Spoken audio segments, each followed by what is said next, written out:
We have the 3/8 Milwaukee Impact 12 mil socket 1416 on an 8-inch extension. We have the 3/8 to 1/2 inch socket adapter, 19 1/2 inch, 21 1/2 inch for the lug nuts, 22 for the lug nuts. You probably don't need this because the lug nuts on my car is actually mushroom, so it's a bigger size than the original 21 size. We have the 1/2 inch breaker bar, the normal 3/8 ratchets, the 3/8 torque wrench, the 1/2 inch torque wrench. Now for the crow foot adapters, we have the 19 and the 14. 19 mil wrench, 8 mil wrench, a wire brush, OEM tools, brake bleeder, terrible tool, but it's the only thing I have, and it did work. OEM tools, 25136, there's better tools out there. Brake cleaner to clean the parts, obviously. Caliper and pad grease, and for the slide pins, anti-seize for the hub, and for brake fluid we're using Prestone brake fluid .3 synthetic. Dielectric grease, this is also optional, but sometimes when you have these bleeder valve unscrewed, sometimes it lets air in from around the base, so you can add some grease around here, around the base of the bleeder screw.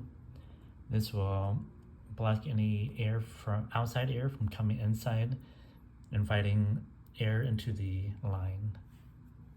And also the brake caliper piston compressor tool.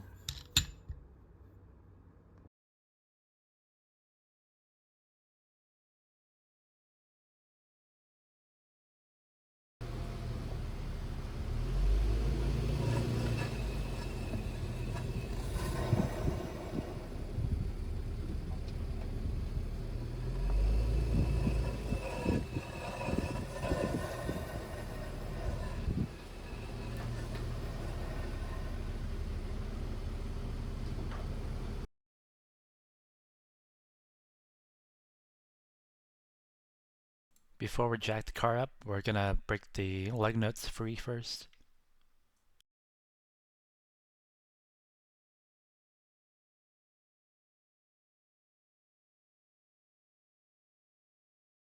This is actually the jack point for the car. I moved the jack over later on. I maxed out this small Harbor Freight jack, so this is my setup.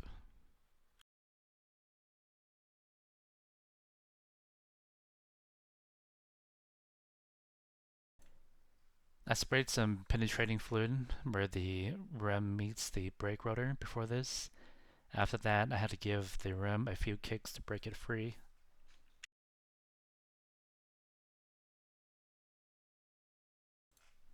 To remove the brake caliper, we just have to remove these two bolts. We don't have to remove these two bolts since we're removing the entire caliper. I have my ratchet inserted into a 16mm socket with an extension. This will give me better leverage to break the bolt free.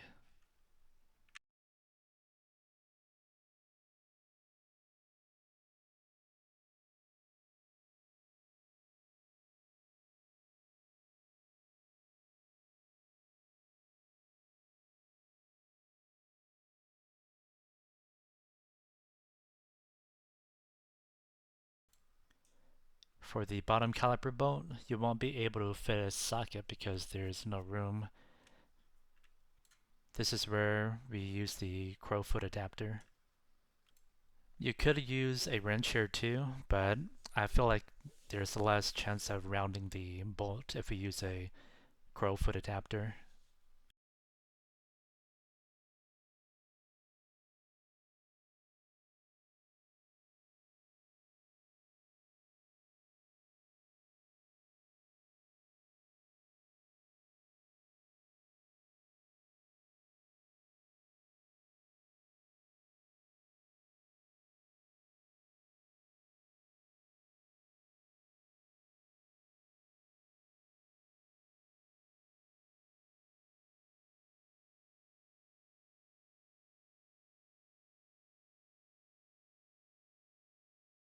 346 minutes later.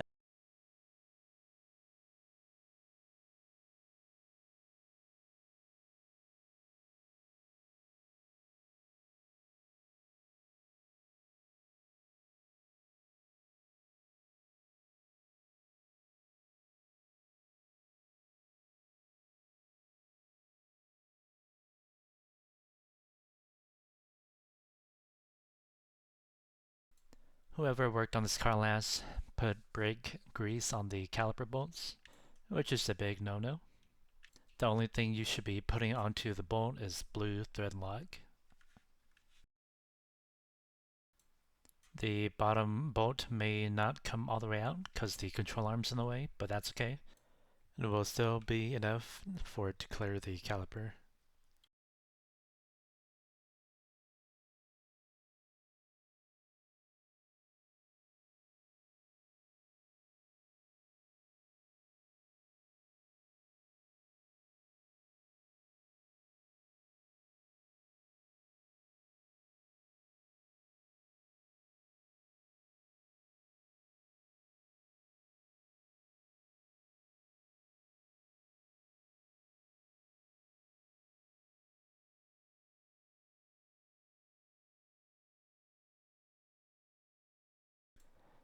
On the brake shoes, there's literally no pad left, so I have no e-brake. The reason why I'm not replacing the shoes too is because I'm going to be replacing the entire knuckle later on.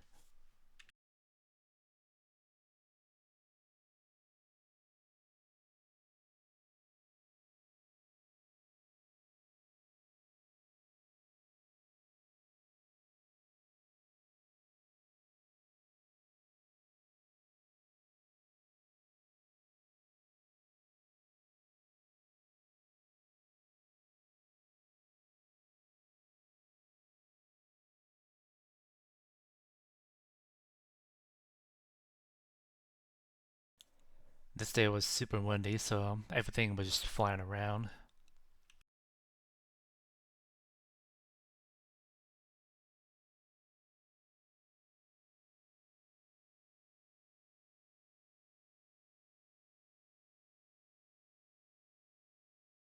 I'm going to apply some NECs to the wheel hub. This will help prevent any rust buildup between the hub and the brake rotor.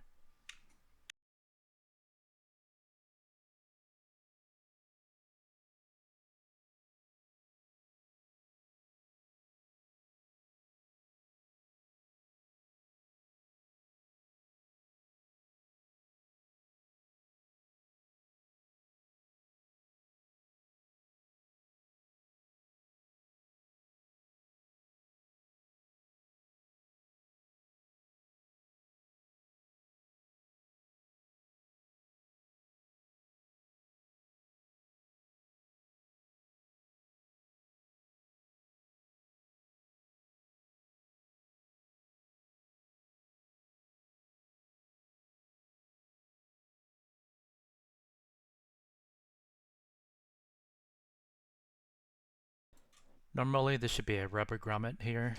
You should take that off and put it onto the new rotor, but mine is missing. So this is where the rubber valve stem comes in. When the banjo bolt is removed from the caliper, we'll plug the brake line with the rubber valve stem.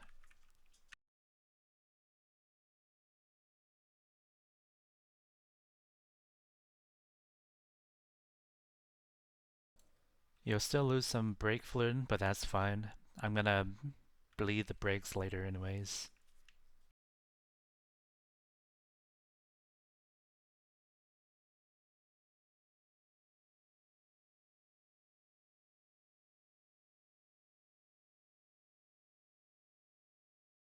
Now this is the replacement caliper. I just want to show you how I prepped it. I use brake cleaner and wire brush to get most of the heavy debris off. And then for the rubber seals, I use some dish soap and a toothbrush.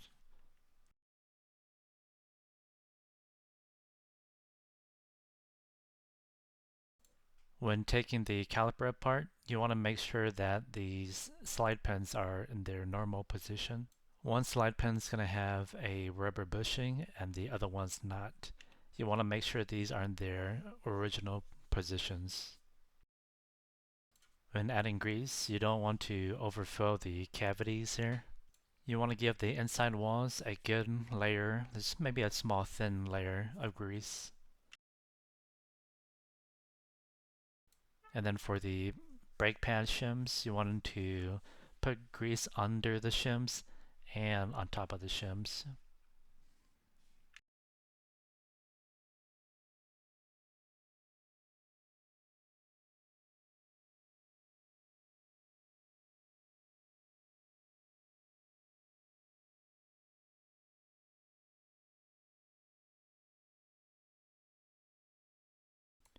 We'll use the piston compressor to obviously compress the piston.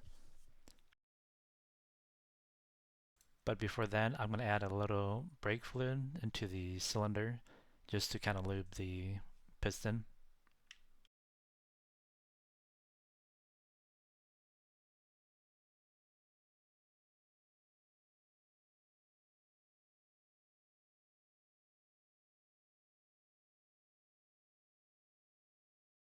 But before I compress the piston, I'm just going to add a little brake grease onto the piston boot.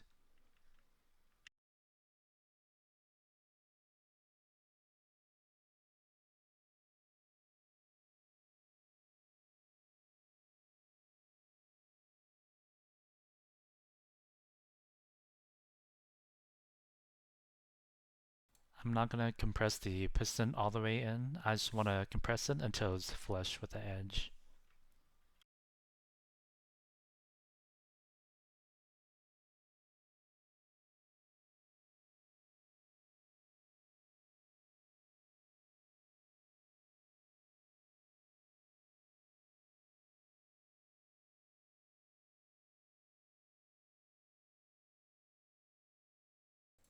This is another contact point where the back of the pad meets the caliper. So we're going to add some grease here too.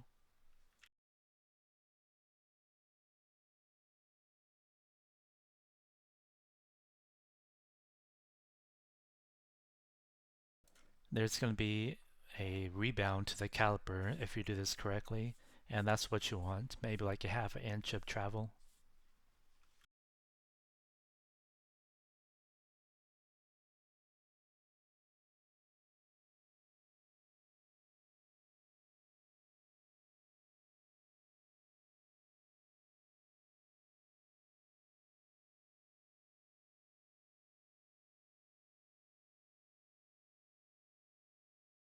I forgot to get the video, but I torqued this down to 13 foot-pounds already.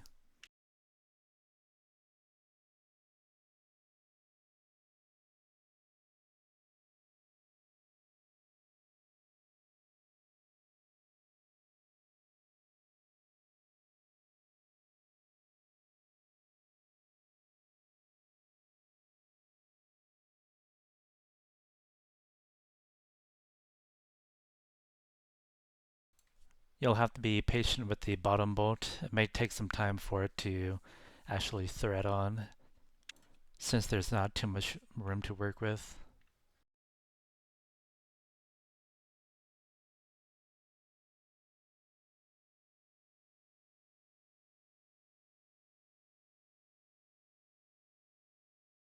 Five minutes later. I'm not going to tighten this all the way. I'm just going to keep it snug and then do the same for the top and then torque the bolts afterwards.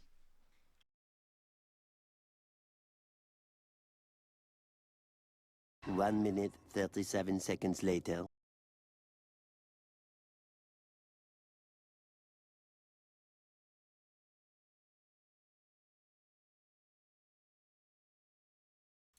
Tighten this up some more.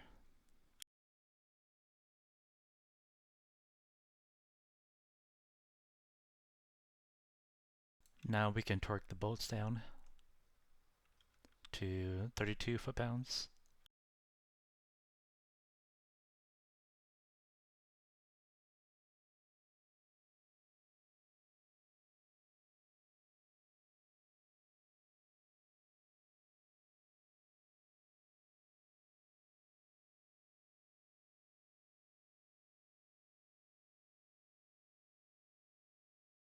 And then to remove the upper slide pin, that way we can drop the piston caliper down and install the pads.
I'm snugging up the bolt here, and then I'll torque it after.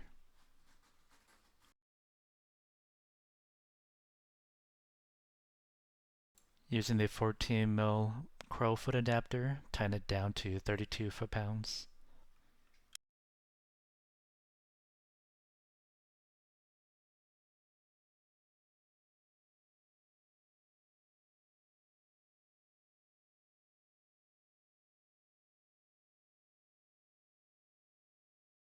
And then double check if the boots are installed. Make sure they're connected to the slide pins. And next is to bleed in the brakes. We need to remove the cap for the brake master cylinder. Using an 8mm wrench, we'll unscrew the bleeder for the brake caliper. Once brake fluid starts to dribble, I'll hand tighten it.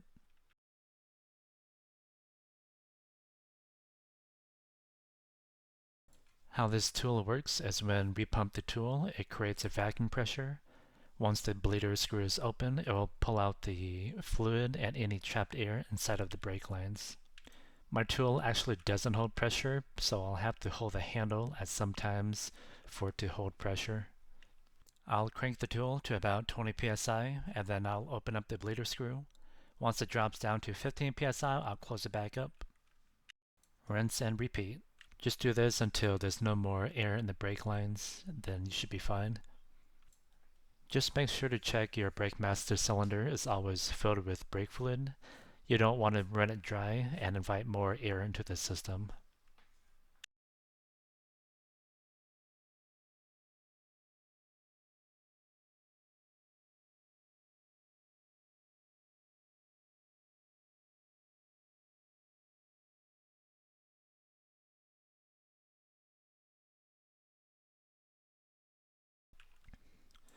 When you don't see any more air bubbles coming out, that's when you know you're done.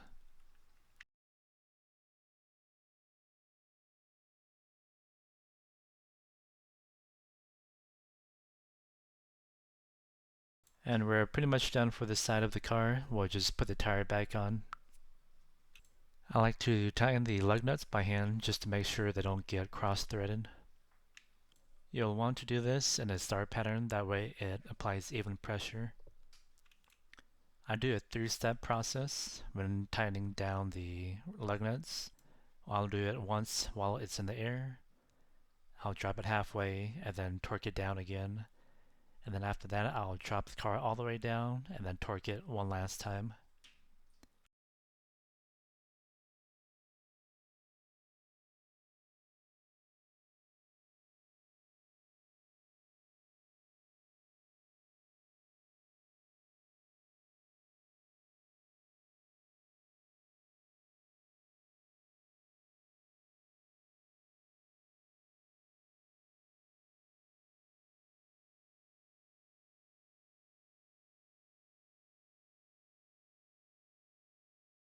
This is where I dropped it down about halfway, where the tire meets the ground, but not all the way down.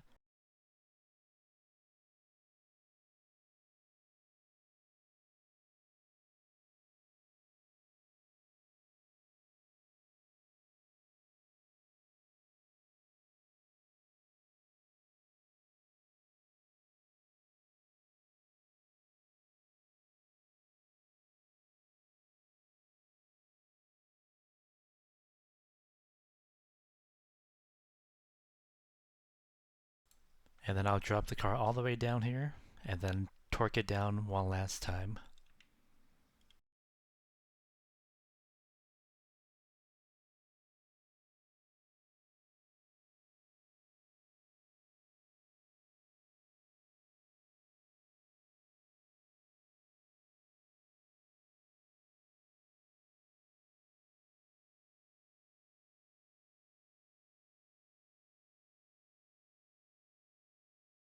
And when installing the center cap, just line up the notches and push and it'll snap back in.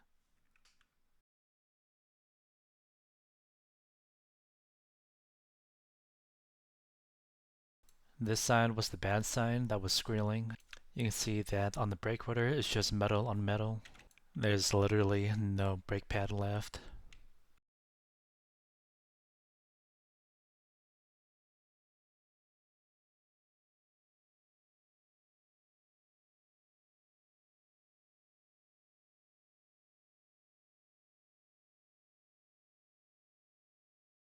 This is the pad for the brake shoes. It's supposed to be there.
Make sure to top off your brake fluid.